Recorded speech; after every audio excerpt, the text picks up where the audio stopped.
Hi everyone, this is my discussion board 2.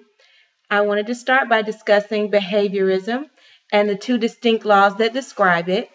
The first is classical conditioning and the second is operant conditioning, more plainly described as the automatic response to an external stimuli and then the stimulated response based on reinforcement.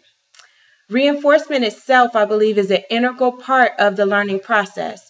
And while we've come a long way from the days of the paddle in the principal's office, I believe that it's still a premise that's applicable today.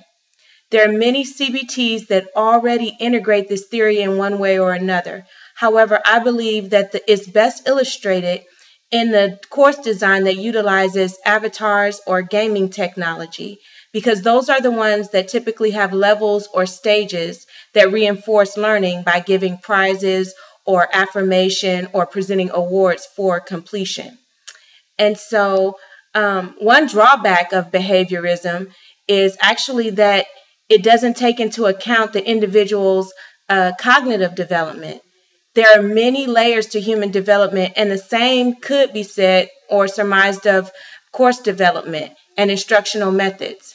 According to the Handbook on Educational Communications Technology, the universe of instructional theories is practically infinite.